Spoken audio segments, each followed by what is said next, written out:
So Don, having worked with Bad Brains, Minor Threat, Scream, Fugazi, you've pretty much worked with every influential band from the DC punk scene.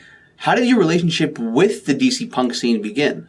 Well, very strangely. I mean, I run into a lot of things just by accident. That's the way it goes. I'm going to start with me in Washington, D.C. here. And I've been playing music, guitar all my life, like 3,000 million other people in the world. And so when you come to a city, you basically look around for fellow musicians to play with and jam with and maybe even start a band and things like that. So that's what I did. And we played some stuff. It was just a not memorable local band, basically. There's a lot of those around. So, but one of our guitarists was sort of forward-looking, and we were basically in the. We're talking the 70s here. You remember the 70s? No, you don't. You don't remember the 70s. I wasn't there, don't man. lie to me. But these are 70s. And this was sort of folk rock type thing, more rock than folk, but who cares? You know, the lines blur. Yeah. So one of our guitarists, I said, was a little more forward looking, and he got into some bands that were actually playing a lot of original music, a lot of alternative music at the time. And this is when disco was taking over. Everybody was thinking, well, maybe the world is going towards drum machines and a lot of synthesizers. So I got a little bit into recording. I had a stereo tape recorder and I had a few microphones, and we recorded when I was playing in the band. We recorded our demo very, very just minimally in a sense. But he knew I had the equipment. He said, well, you know, we're playing at this place. Why don't come and record us? So I did. And at the bill, on the bill itself, down at this place they were playing at, was a band called the Silky Boys.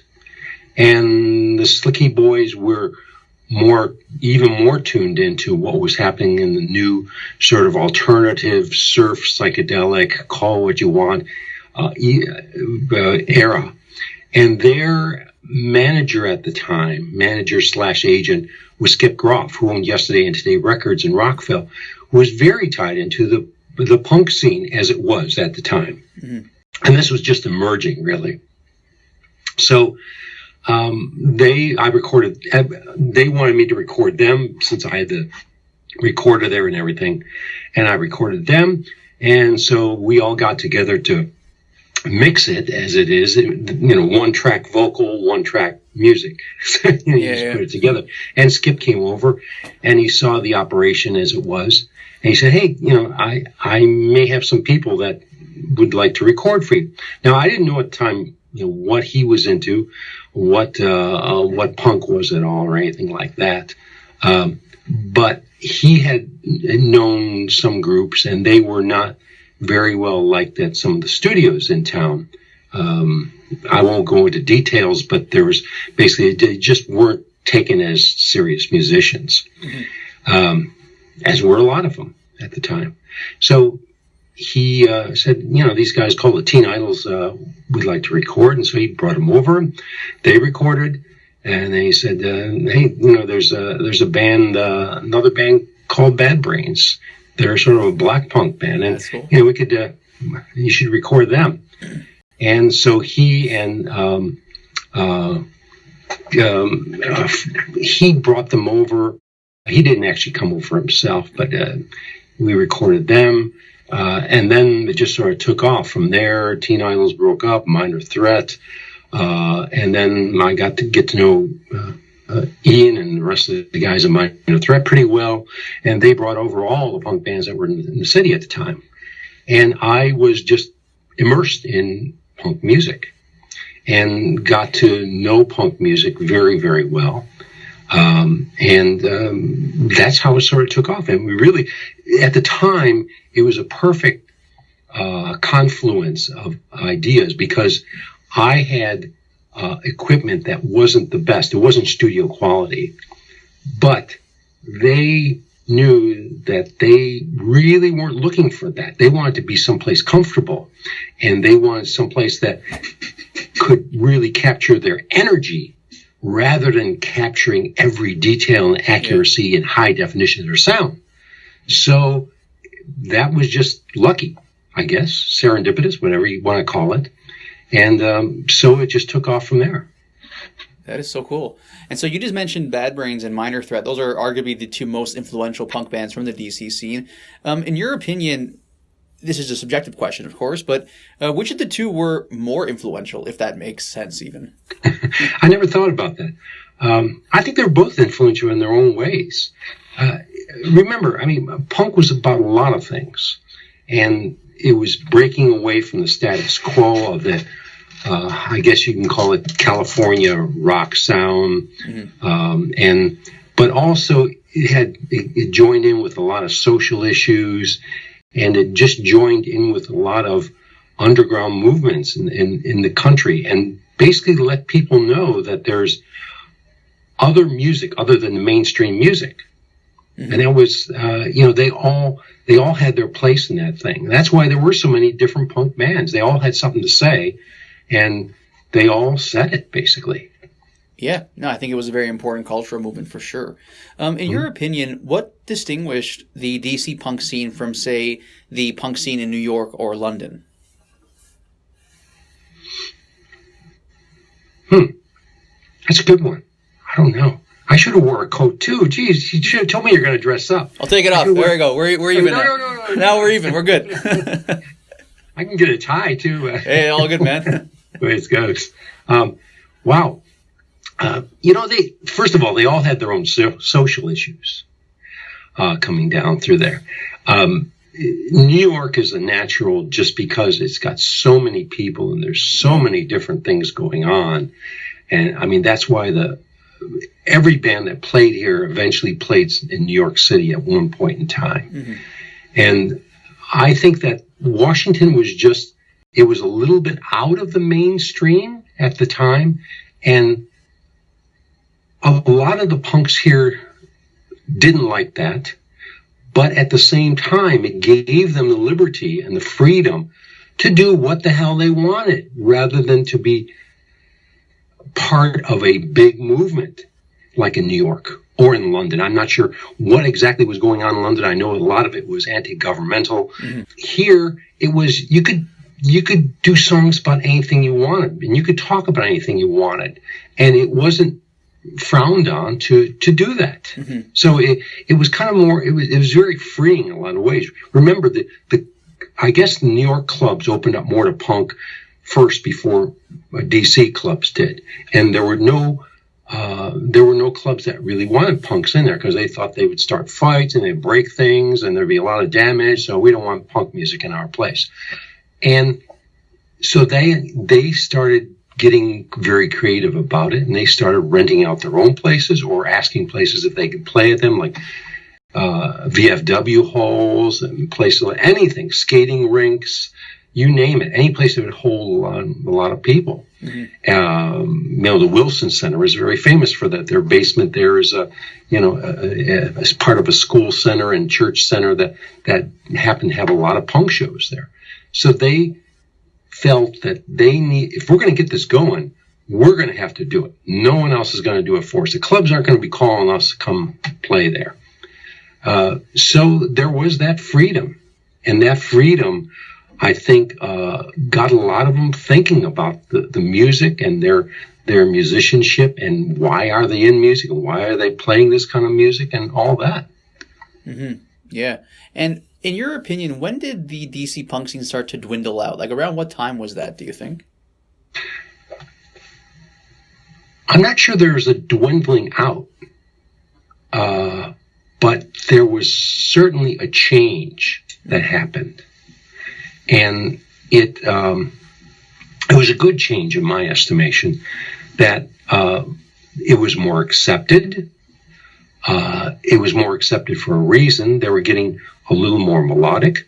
A lot of them learned to play better. Things were actually starting to sound really good to a lot of people. And plus, I think this really is a tribute to Ian MacKaye, where he kept pushing this in front of people continually. And they, at some point, you have to realize that, well, let's just take a look at this and see what it is. And you realize it's more than just kids playing guitars and just bashing on them or bashing on drums. You realize there's something more to it. And it changes. And then once that takes hold, the musicians change. And they say, people are looking at us a little more critically. We better get up to snuff here. And so they start changing. And it just goes around in a circle where it gets better and better all the time. And I think it's evolved to a point where right now there is no punk, because punk is sort of spread out into all the different alternative forms of music in the city here, at least in the city here, probably nationwide, although I'm not in contact with the nation. No, I think you make a great point. I mean, punk is definitely much more accepted by the mainstream. You know, even if it's not fully punk music, there's elements of punk in a lot of pop music, for example, right? So, absolutely. So how did your relationship with Fugazi begin? Well, with Teen Idols. Oh, they were Teen Idols. Oh, okay. Yeah. Well, Ian and Jeff and the rest of the band I knew pretty well because we recorded a bunch of stuff together. And Ian brought a bunch of bands in to produce. He wanted to produce some bands and mix some bands. And so we recorded just quite a few bands. And you can look through and you can sort of see which ones were there. But, you know, it's probably in the area of more than 100 bands or so. And so we knew our working styles together. And I liked the way he worked. He liked the way I worked. And that's, you know, that really is a good basis for a thing. It's just creatively knowing where you're going and what you want to achieve and how you want to achieve it and the way you go and achieve it too.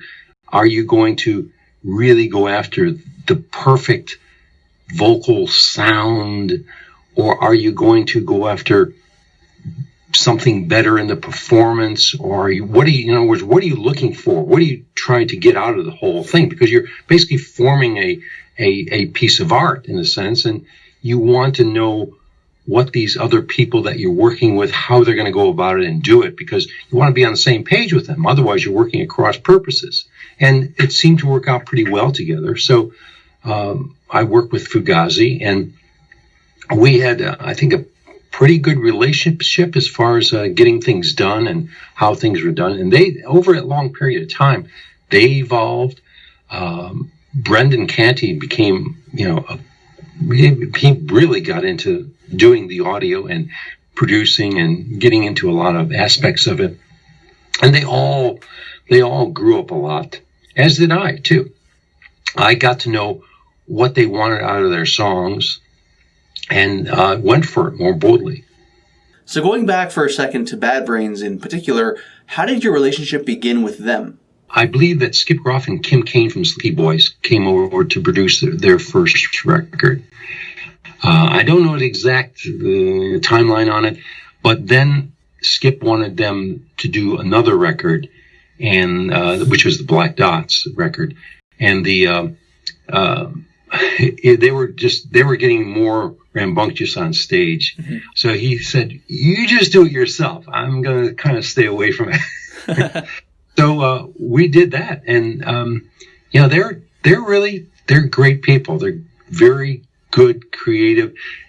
Once again, you know, they had something that they looked at and said, "Hey, you know, we could do this. It could be new. It could be in the punk genre, but it could be really new if we play it really fast and really jump around." And at the time, HR was up for doing all the backflips and everything and jumping, and so they had something that they got going in on a style that was new, that appealed to people. They had the energy there, of course. They, you know, since energy was punk in a lot of ways, they just took it up a couple notches and made themselves name for themselves as you know, this band that you just have to watch on stage. Yeah. You know, that is so cool. And so I guess then, just to wrap things up more or less, Don, is there anything about you individually that you would like people to know about in terms of your work ethic or what you like to work on? I consider myself, if I can say this, an artist in a lot of different ways. I record people. I have a recording studio. I play music. But I basically, my training is in painting. So it's all in the visual arts. And I work for the National Gallery of Art for about 10 years. So it's really diverse. I enjoy very much presenting art that people have and helping them to present their art. I'm going to plug my radio show. It was a radio show until the pandemic and everything, but we have a thing called Stagecraft, myself and Alex Videlis. And the idea popped up because Stagecraft is one of the things that a lot of musicians, comics, actors, they think about a little bit, but they don't think about it a lot, especially musicians. Musicians have songs, but they don't think about, okay, how am I going to present this to the public where it can have the most impact? And the recording studio helps me to do that because we're taking something that they have and fashioning it so that it's very palatable to a lot of people while not selling out, but still making it so that you could digest it. Because if your eyes and ears can't digest a song or anything an artist puts out, no one's going to see it. Mm-hmm. And if no one sees it, you really aren't making art in a sense. It's likened to a picture. You see a picture on a wall. Well, unless you look at it, and sometimes look at it for a good long time, you aren't going to really get into it and enjoy it.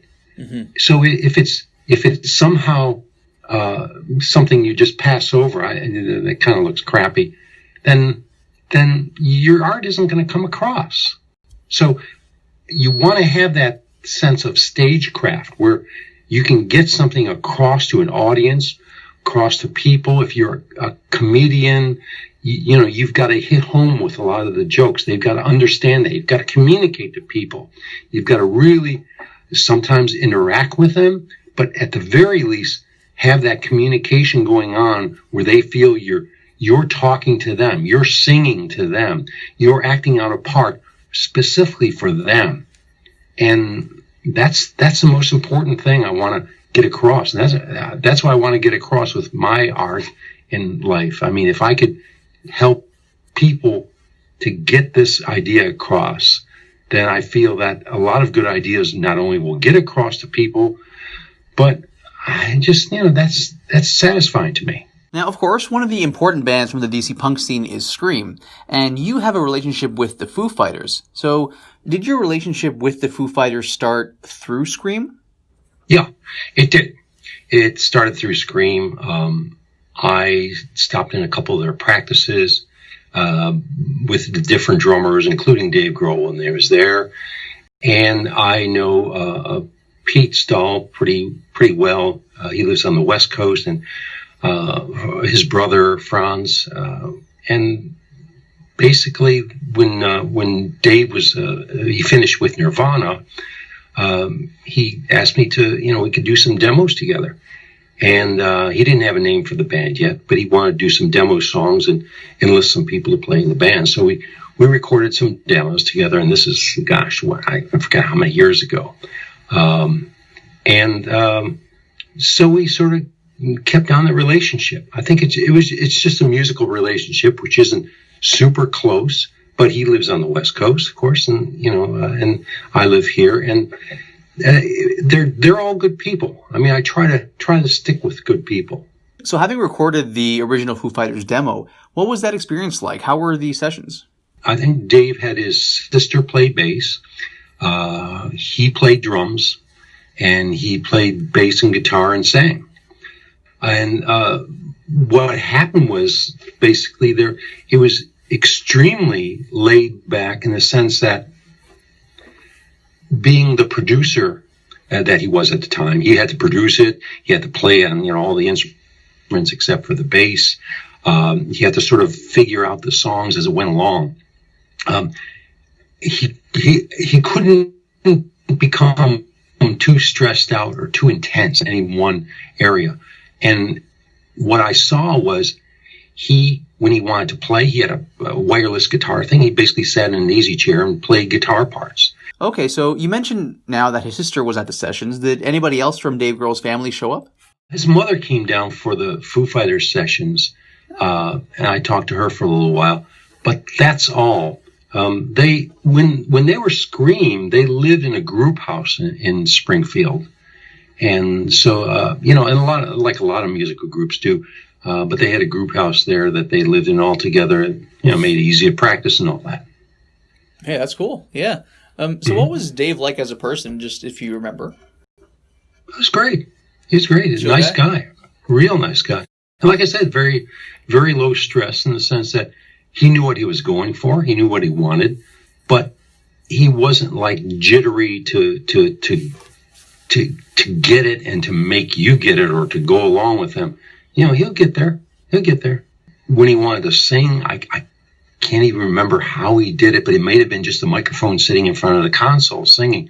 It wasn't the type of thing where you think about, okay, let's do it all the traditional ways, and we must do it in this way, and we must have the best microphones and the most acoustic settings for these things.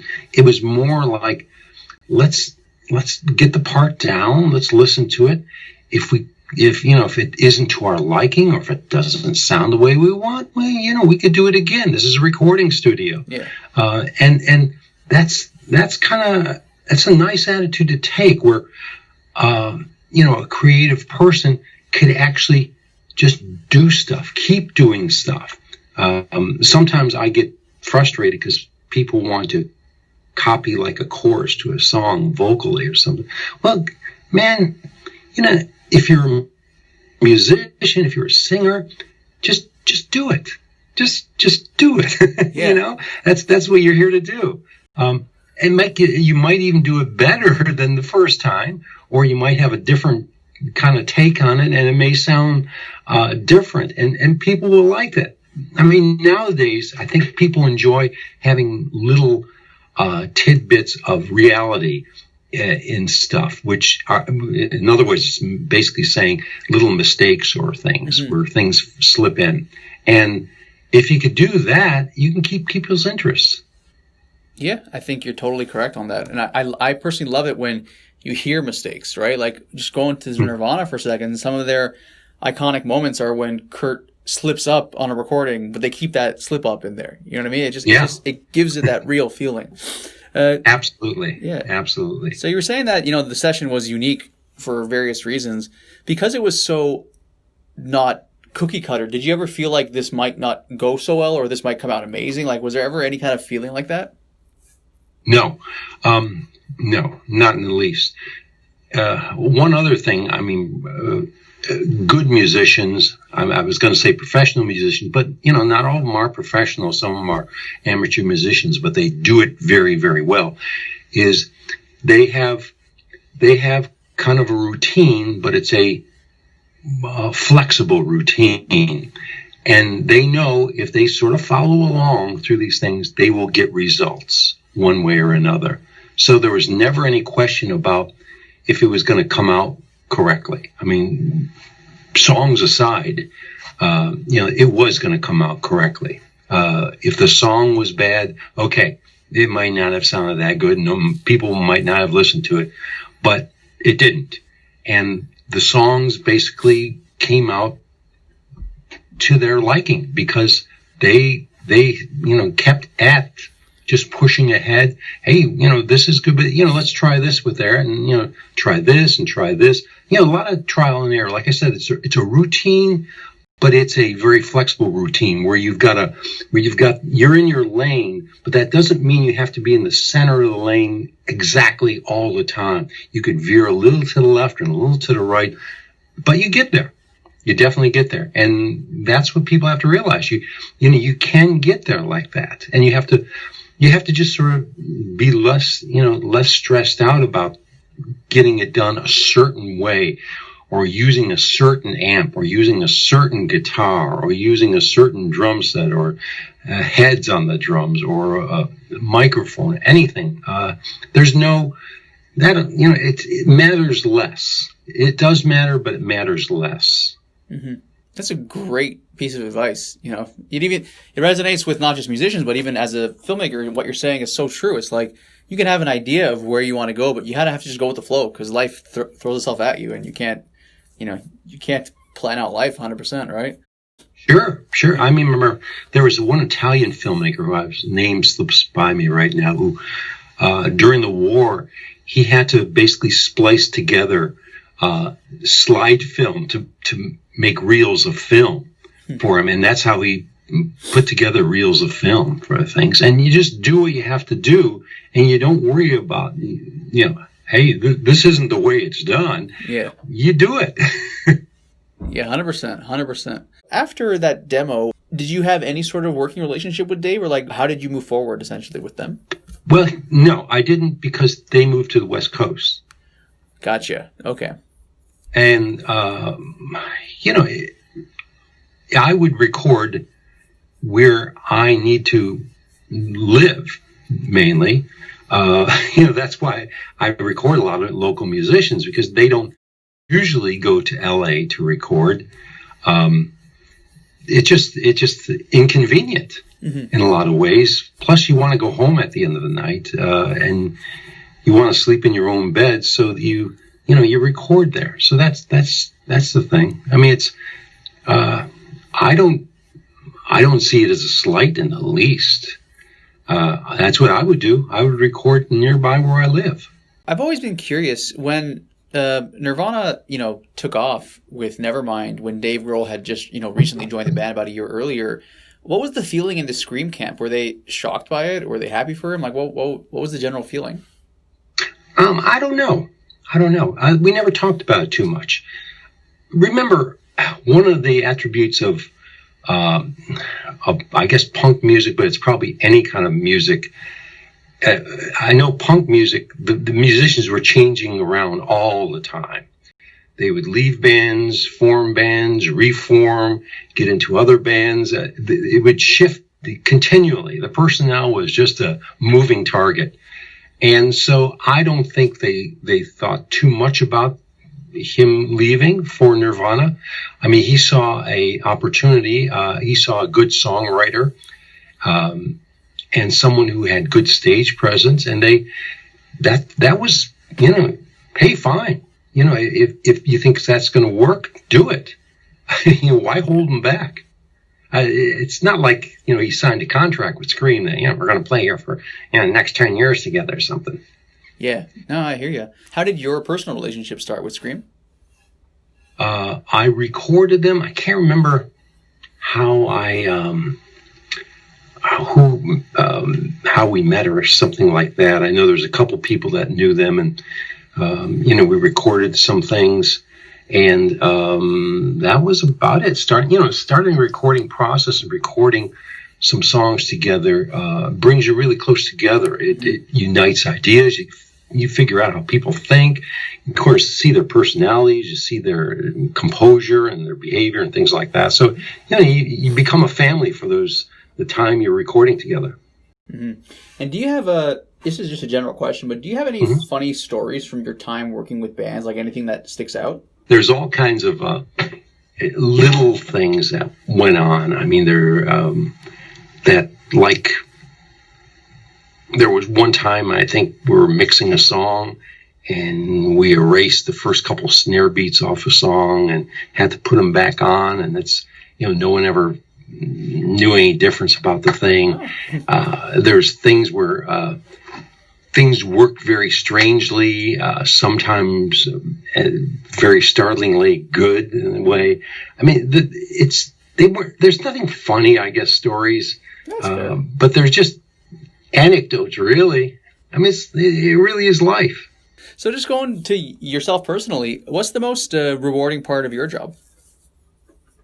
Man, having something come out that just makes everybody smile. I mean, you could just feel it. I mean, especially when you're getting close to that. And it's usually at the mixing stage, but, during the other stages of the whole recording process, it comes out too that things are going along not only the way you thought they would, but more better.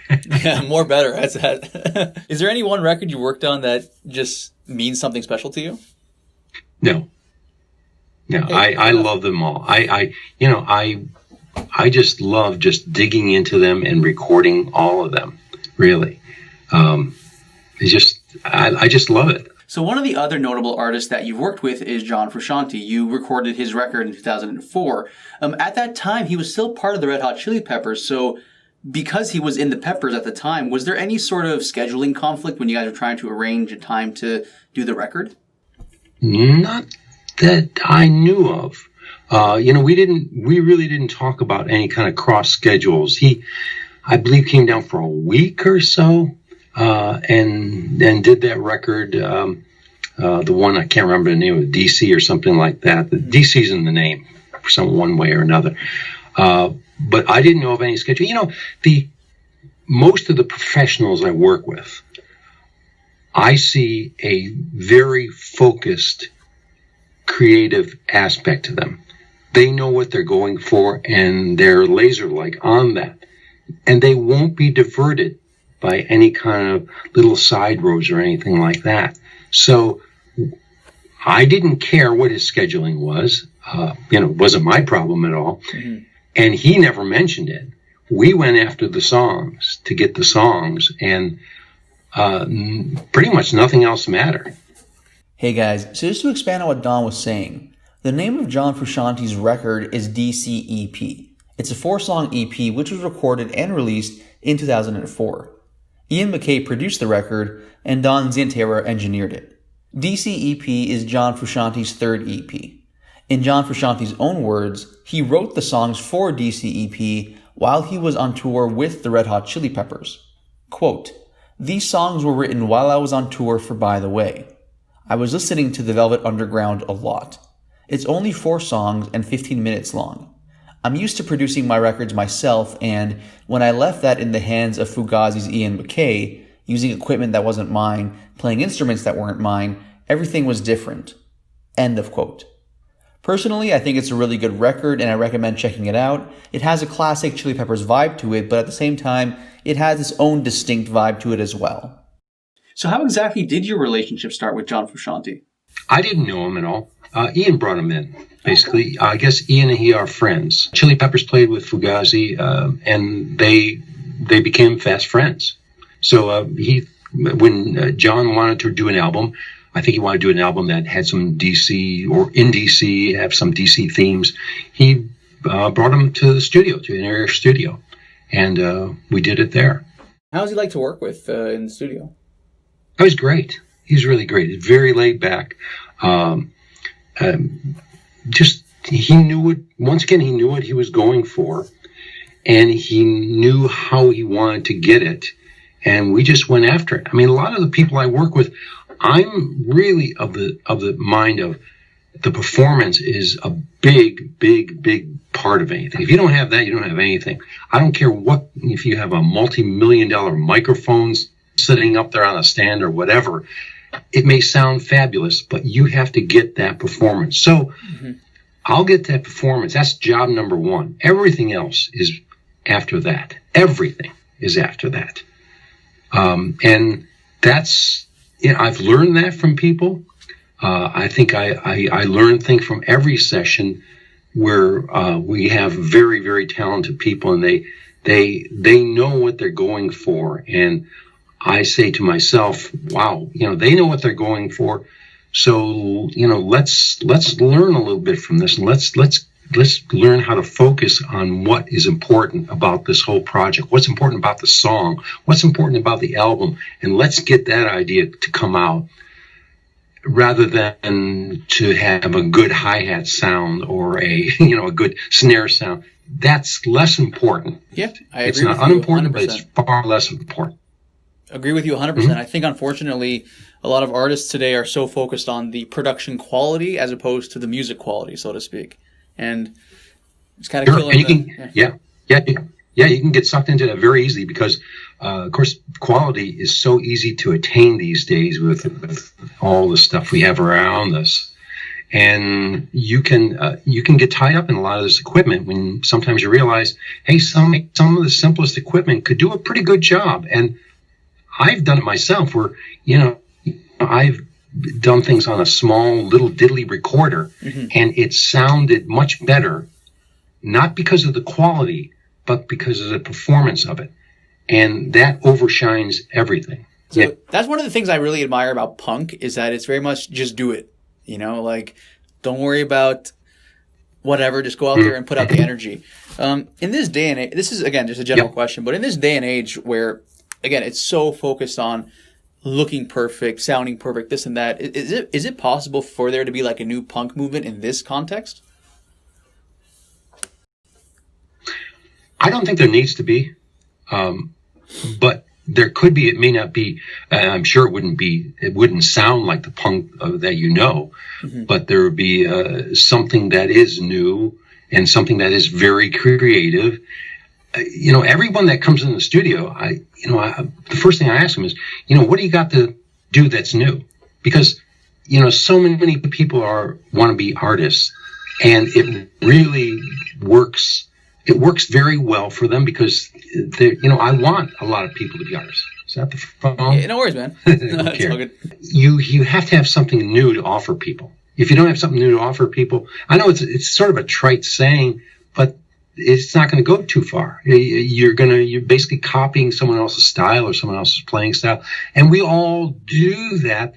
But we have to have something new brewing somewhere in the background. If you're a musician, you're going to do a set of songs, maybe throw one song or two songs in that set that's really just knocks people out, grabs their attention, and it is new in a way. And that may be the new punk movement, wherever it is in these days. And it could be come from anywhere. It could come from jazz, in turns stylistically, or it could come from rap. It could come from anywhere. So I guess that leads into a question. For me personally, I've always found the term selling out to be used incorrectly sometimes. Like, I think if an artist becomes more commercial because they genuinely want to go in that direction musically, that's not necessarily selling out. But I do think when someone just changes their music just for the sake of making money, it is selling out.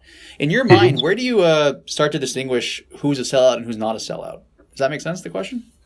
Yeah, I never thought about it too much. I mean, I think if you have to look at life. Yeah. And there's rent, and there's food, and there's other things that need to be gotten. So I think if people make a conscious decision to get money from their music, they have a reason to. And I hope it's a good reason.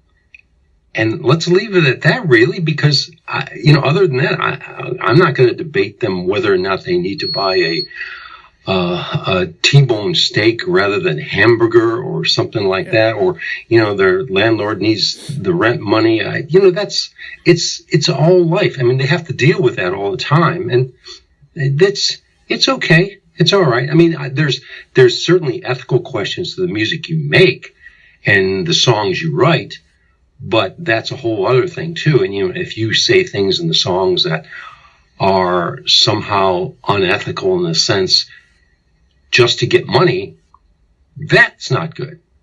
But that's a totally different thing.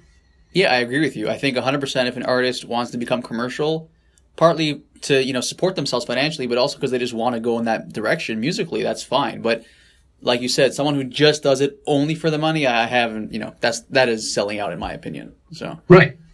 Hey guys, thanks for watching. If you like this video, make sure to subscribe for more because there is a lot more to come. All the videos on my channel are original. I'm the one filming, editing, and conducting all the interviews. So if you guys like what you see and you want to support, the best way to do so is honestly just to subscribe. Thanks for watching.